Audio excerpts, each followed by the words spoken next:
Hello, good evening प्यारे बच्चों, कैसे हैं आप सब। चलिए, कल के क्लास में हम लोग देखे थे दर्पण सूत्र। ठीक है। दर्पण सूत्र का सत्यापन हम लोगों ने कल के क्लास में किया था। आज के सेशन में हम लोग देखेंगे क्या, बस एक ही टॉपिक बच गया है आपके सेशन में, वो भी है आवर्धन सूत्र। कल हमने उस दिन हम लोगों ने पढ़ा था आवर्धन जो होता है, आवर्धन ये क्या होता है हम लोगों ने उस दिन जाना था। हम लोगों ने उस दिन जाना था क्या कि आवर्धन में प्रतिबिंब के ऊंचाई और वस्तु के ऊंचाई के अनुपात को हम लोग आवर्धन कहते हैं। ठीक है। जैसे मान लीजिए कि अगर कोई वस्तु h ऊंचाई का है और इसका प्रतिबिंब h डैश ऊंचाई का बनता है, तो इसका आवर्धन जो होता है h डैश बटा h होता है। ठीक है। यानी प्रतिबिंब के ऊंचाई और वस्तु के ऊंचाई के अनुपात को हम लोग क्या कहते हैं, आवर्धन करते हैं। अर्थात आवर्धन ये बताता है कि वस्तु का प्रतिबिंब जो है वस्तु से कितना गुना ज्यादा बड़ा या कितना गुना कम बना। यानी वस्तु का प्रतिबिंब जो है वस्तु के वास्तविक लंबाई या ऊंचाई से कितना गुना ज्यादा बना या कितना गुना कम बना। ठीक है, यही बस आवर्धन बताता है। ठीक है। तो आज हम लोग ये इसी चीज को, आवर्धन को हम लोग स्मॉल एम से सूचित करते हैं और स्मॉल एम बराबर एच डैश बटा एच। इसी को आज हमको क्या करना है, प्रूफ करना है आवर्धन सूत्र को। तो चलिए, हम लोग कल के क्लास में जो देखे थे दर्पण सूत्र, उसी का फिगर हम जब तक नहीं बनाएंगे तब तक किसी भी सूत्र को प्रूफ कर पाना पॉसिबल नहीं है। ठीक है। तो चलिए आज हम लोग उस चीज को जान लेते हैं। तो सबसे पहले हमको एक दर्पण बनाना होगा। तो आइए हम दर्पण देखते हैं।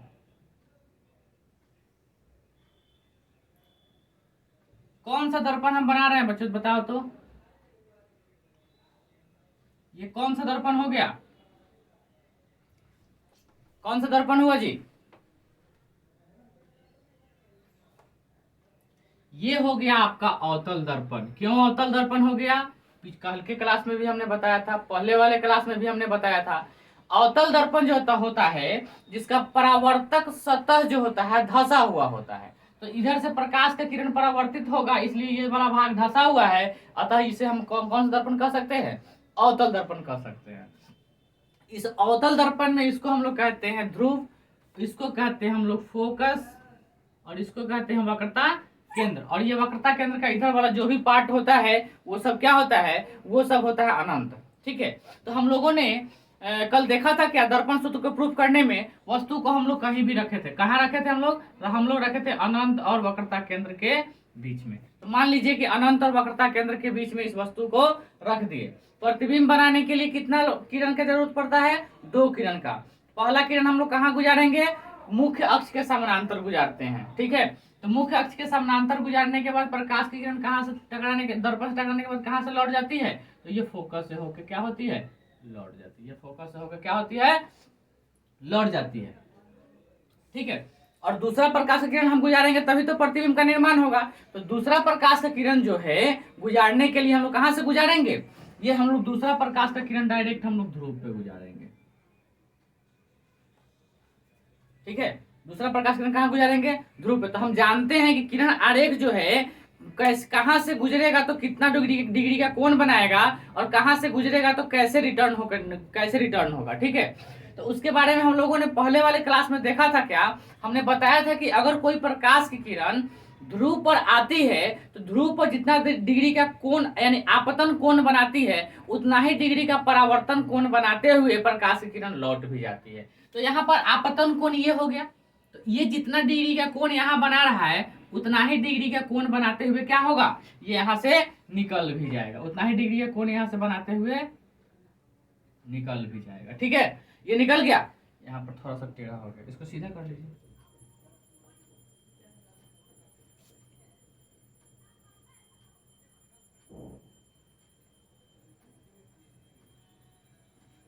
ठीक है।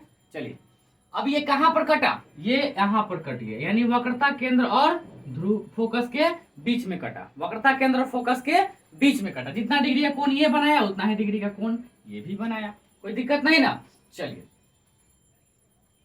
आगे हम लोग बढ़े।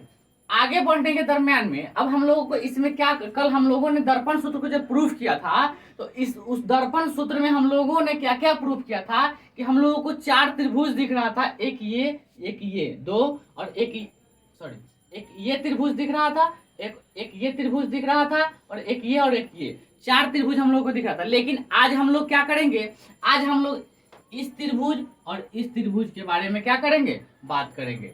ठीक है,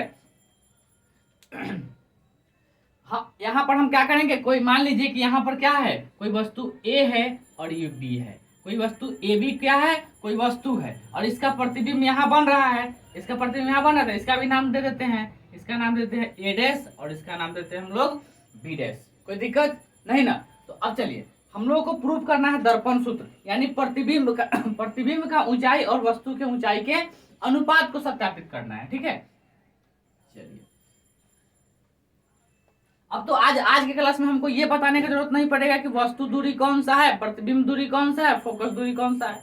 कल का क्लास देखिए, जो लोग नहीं देखे हैं उन लोगों को समझ में आ जाएगा, या परसों का क्लास देखिए, 2 दिन पहले का क्लास देखिए, उसमें आपको समझ में आ जाएगा। उस सब का लिंक जो है इस वीडियो के डिस्क्रिप्शन बॉक्स में डाल दिया गया है। ठीक है, आप लोग वहां से जाके देख लेंगे कि वस्तु दूरी क्या है, प्रतिबिंब दूरी क्या है, वस्तु दूरी को किस चीज से निरूपित करते हैं और प्रतिबिंब दूरी को किस चीज से निरूपित करते हैं।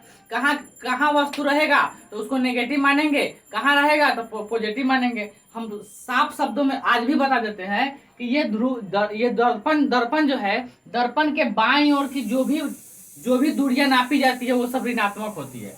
दर्पण के दाहिना ओर जो भी दूरियां नापा जाता है वो सब क्या होता है, धनात्मक होता है। मुख्य अक्ष के ऊपर की जो भी दूरियां होता है वो धनात्मक होता है, मुख्य अक्ष के नीचे जो भी दूरियां होता है वो ऋणात्मक होता है। ये हम लोग पहले भी पढ़ चुके हैं। ठीक है, चलिए अब हम लोग को क्या करना है, अब हम लोग क्या करेंगे, कौन कौन सा त्रिभुज, इसमें तो अब दिख रहा है त्रिभुज एक ए बी पी, और दूसरा त्रिभुज दिख रहा है क्या, पी ए डैश बी, दिख रहा है ना। तो उसके बारे में तो जब हम इसी दोनों त्रिभुज के बारे में हम लिखेंगे, क्योंकि हमको आवर्धन प्रूफ करना है। ठीक है, इसमें आपको दर्पण सूत्र में 4 त्रिभुज देखे थे और चारों त्रिभुज के बारे में हम लोग जाने थे कल। जो लोग कल का क्लास नहीं देखे हैं वीडियो जाके कल का क्लास देखिए। ठीक है, चलिए आज हम लोग ये त्रिभुज और ये त्रिभुज, 2 त्रिभुज के बारे में हम लोग जानेंगे और दोनों को समरूप सिद्ध करेंगे तो ऑटोमेटिक हमारा प्रतिबिंब जो है, प्रतिबिंब का ऊंचाई और वस्तु के ऊंचाई को हम लोग प्रूफ कर पाएंगे। ठीक है, तो चलिए यहाँ कौन सा त्रिभुज ए कौन सा, ए बी और पी, ए बी पी, और तथा कौन सा त्रिभुज, तथा त्रिभुज ए dash B dash P, A dash B dash P, तथा ए डैश बी डैश पी में इसी दोनों त्रिभुज की मैं बात करूंगा आज। ठीक है, दिख रहा है साफ, वीडियो क्वालिटी स्पष्ट दिख रहा है ना। जहां नहीं समझ में आएगा कमेंट जरूर करेंगे। ठीक है, ये दोनों त्रिभुज की मैं बात करूंगा। ठीक है, इसमें आपको क्या क्या दिख रहा है, आपको यहाँ दिख रहा होगा कि इसमें एक ये कोण आपको 90 डिग्री दिख रहा है और दूसरा ये कोण आपको 90 डिग्री। इस त्रिभुज में ये कोण 90 डिग्री दिख रहा है, इस त्रिभुज में ये कोण 90 डिग्री दिख रहा है ना। चलिए उसी चीज को हम यहाँ लिख देते हैं। कौन कौन सा कोण, कोण बी ए पी बराबर कौन सा कोण, कोण बी डैश ए डैश पी बराबर कितना, 90 डिग्री, बराबर कितना, 90 डिग्री। कोई दिक्कत नहीं ना। इस चीज को हम यहाँ लिख दिए। दूसरा हमको क्या दिख रहा है, दूसरा हमको दिख रहा है इसमें, अब देखिए यहाँ ये कोण और ये कोण दोनों बराबर है, ये कोण और ये कोण दोनों, ये कोण और ये कोण दोनों कोण बराबर दिख रहा है ना। अभी क्यों बराबर है, ये क्यों बराबर है हम बताए हुए हैं, आप बताइए तो जरा सा क्यों बराबर है। गुड, परावर्तन के नियम से। परावर्तन का नियम कहता है कि आपतन कोण परावर्तन कोण के क्या होते हैं, बराबर होते हैं। आपतन कोण परावर्तन कोण के क्या होते हैं, बराबर होते हैं। तो आप परावर्तन के नियम से कौन कौन सा कोण बराबर होगा, यहां लिखेंगे कोण बी पी ए, ये कोण, ठीक है, बराबर है किसके, किस कोण के, कोण B dash P A dash, B dash P A dash, इस कोण के बराबर हो गया। हम कल भी बताए थे कि अगर ये बीच में जो रहेगा उस कोण की बात होती है।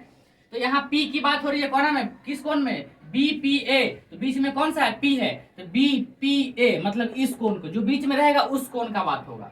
और फिर कोण B dash P A dash, B dash P A dash, यानी इस कोण की बात हो रही है, जो बीच में रहता है उसी कोण की बात की जाती है। ठीक है, ये कैसे बराबर होगा, तो परावर्तन से, परावर्तन के नियम से, के नियम से। यहां तक में कोई दिक्कत नहीं ना, यहां तक में कोई दिक्कत, बहुत आसान है, एकदम आसान है।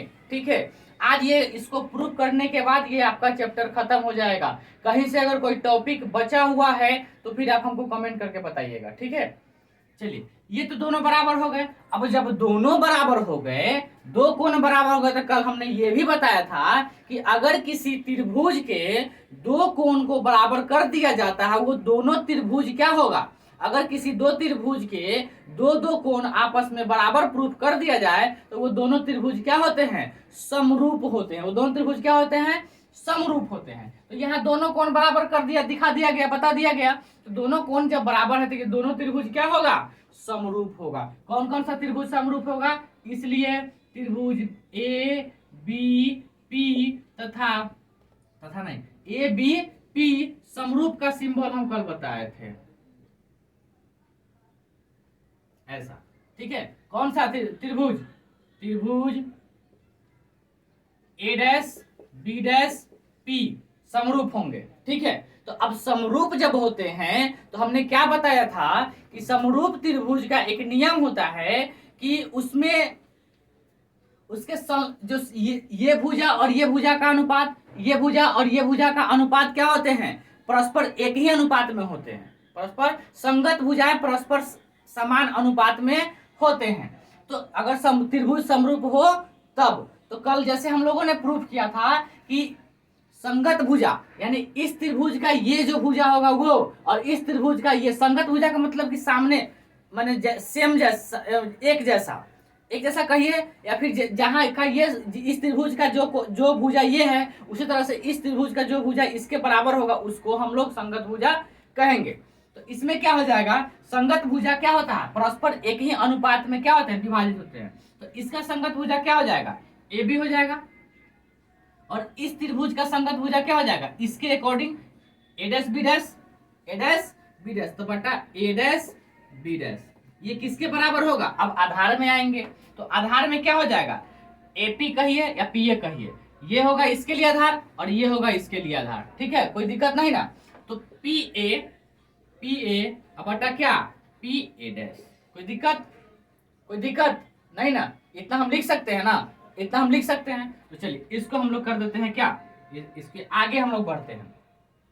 अब दूसरा क्या होगा? अब यहाँ पर जरा सा ध्यान दीजिए, यहाँ पर क्या कीजिए, जरा सा ध्यान दीजिए। आप इसको जब ऐसे हम लोग लिखे हैं, जब इसको ऐसे लिखे हैं, तो ऐसे लिखने से हम लोगों को प्रूफ करना है क्या? एच डैश बटा एच, प्रतिबिंब का ऊंचाई बटा वस्तु का ऊंचाई हम लोग को प्रूफ करना है। तो जो प्रतिबिंब का ऊंचाई होगा तो इसको हम लोग उलट के भी लिख सकते हैं। कोई दिक्कत? जब इधर को उल्टेंगे तो इधर को भी उल्टेंगे, इधर को उल्टेंगे तो इधर को भी उल्टेंगे। तो इसको हम लोग ऐसे लिख सकते हैं, ऐसे लिखने में कोई दिक्कत नहीं होगा। ठीक है,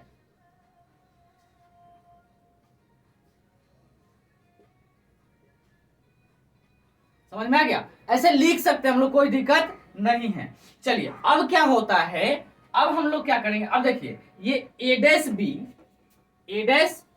सॉरी, यहाँ ए डैश बी डैश होगा, ए डैश बी डैश, ये प्रतिबिंब हो गया।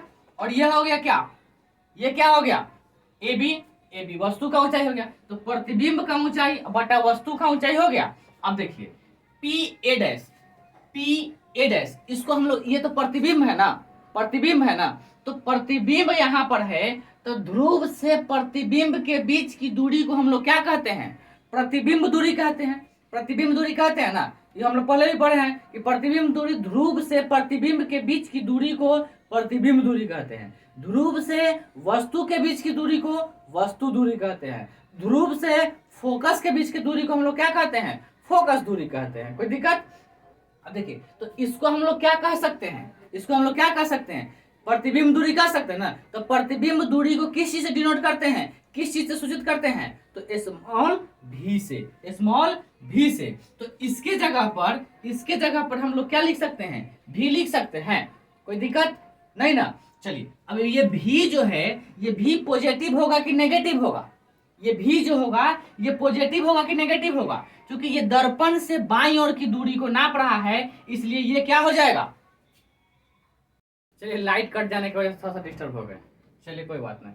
अब देखिए हम समझा रहे थे क्या कि ये प्रतिबिंब है, तो प्रतिबिंब जो है इधर का दूरी है, इधर का दूरी है। तो हमने बताया था कि दर्पण के बाईं ओर की जो भी दूरियां होती है वो क्या होता है, ऋणात्मक होता है, और दर्पण के दाहिने ओर की सभी दूरियां क्या होती है, धनात्मक होती है। तो इसको हम लोग माइनस भी लिख सकते हैं, कोई दिक्कत नहीं ना। अब चलिए इतना बटा ये पी ए क्या है, पी और ए क्या है, यहाँ वस्तु है तो प्रतिध्रुव से वस्तु के बीच की दूरी को हम लोग क्या कहते हैं, वस्तु दूरी कहते हैं, वस्तु दूरी कहते हैं। तो वस्तु दूरी को किस चीज से सूचित करते हैं, तो उसको हम लोग सूचित करते हैं यू से, उसको हम लोग सूचित करते हैं किस चीज से, यू से। तो अब सोचिएगा कि भी को माइनस लिखे हैं तो यू भी तो इधर ही है, तो इसको भी हम लोग क्या करेंगे, इस दूरी को भी हम लोग माइनस से सूचित करेंगे। अब देखिए अब एक चीज और बताए थे कि आपको हम, अब एक चीज हम बताए थे कि ये जो है वस्तु, ये मुख्य अक्ष है, ये एपी जो है मुख्य अक्ष है, तो मुख्य अक्ष के ऊपर की दूरियां धनात्मक होती है। तो ये वाली जो दूरियां, अच्छा ये वाली दूरियां धनात्मक हो जाएगा, और ये वाला दूरी क्या हो जाएगा, नीचे है, तो नीचे की ओर की सभी दूरियां क्या होगा, ऋणात्मक हो जाएगा, हो जाएगा।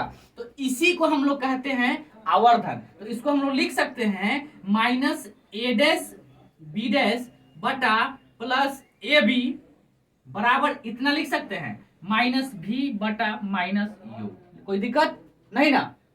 चलिए तो अब इतना नहीं, इतना लिख सकते हैं, बस हो गया सिंपल। ये माइनस से माइनस कैंसिल हो गया, अब ये बच गया क्या, अब ये माइनस, इसको हम हल करेंगे तो ये माइनस इधर चला जाएगा, तो इसको हम लोग यहां से लिख देते हैं, इसके आगे यहाँ, ठीक है। ये माइनस इधर चला जाएगा, तो ए डैश बी डैश बटा ए बी बराबर माइनस भी बटा यू, यही हो गया प्रूफ, ये हो गया क्या, प्रूफ।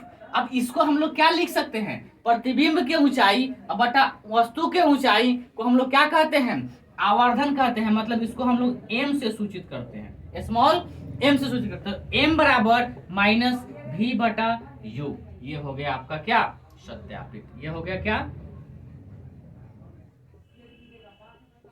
सत्यापित। कोई दिक्कत। चलिए जिन बच्चों को नहीं समझ में आया है एक बार पुनः हमें कमेंट करके बताएंगे, जहां नहीं समझ में आया है वहां, ठीक है। कल के क्लास में हमने अच्छे से समझाया था कि त्रिभुज में कौन सा त्रिभुज समरूप होगा, अगर त्रिभुज समरूप होगा तो उसका क्या कंडीशन होता है, एकांतर कोण, सम्मुख कोण, ठीक है। ये हमने कल के क्लास में अच्छे से बताया है, ठीक है। उस क्लास को जाकर के देख लेंगे। हमने पहले भी बताया था कि जो क्लास पहले, मेरा हर एक क्लास एक दूसरे क्लास से रिलेटेड है, जो अगर पहले का क्लास नहीं देखेंगे तो उसके नेक्स्ट क्लास नहीं समझ में आएगा, इसलिए पूरा क्लास को देखें तब जाकर के समझ में आएगा। ये चैप्टर इस प्रकार से आज खत्म हो गया पूरी तरह से। अगर कोई टॉपिक बचा हो तो आप हमें कमेंट करके बताएंगे, और हाँ क्वेश्चन आंसर करने का प्रयास करेंगे। जहां क्वेश्चन आंसर करने में या फिर कोई नया क्वेश्चन या अननोन क्वेश्चन आपको देखने में नजर आएगा, आप हमें जरूर बताएंगे, ठीक है। तब हम फिर उसके लिए आपको बताएंगे क्या करना है। हालांकि मेरे समझ से आपके सिलेबस से एक भी टॉपिक जो है आपको नहीं छोड़ा गया है, A to Z टॉपिक आपको बता दिया गया है। अगर लगे कि आपको छूटा हुआ है सिलेबस में से टॉपिक, तो आप हमें कमेंट करके जरूर बताएंगे, ठीक है। चलिए इस प्रकार से आज का सेशन यही समाप्त होता है। आज का वीडियो छोटा हो गया, आज यही पढ़ा के बाकी करना था, एंड करना था। इस प्रकार से आज खत्म हो गया चैप्टर आपका, ठीक है। कल जो है, अब आप लोग मुझे कमेंट करके बताइए कि कल क्या करें, नेक्स्ट चैप्टर को स्टार्ट करें या फिर केमिस्ट्री का एक सब्जेक्ट, एक चैप्टर स्टार्ट करें नया, या फिर मैथ का एक चैप्टर स्टार्ट करें, ठीक है। आप हमें कमेंट करके जरूर सलाह देंगे, राय देंगे, उसके अकॉर्डिंग हम फिर आगे कल का क्लास आपको करेंगे, ठीक है। तब तक के लिए गुड बाय।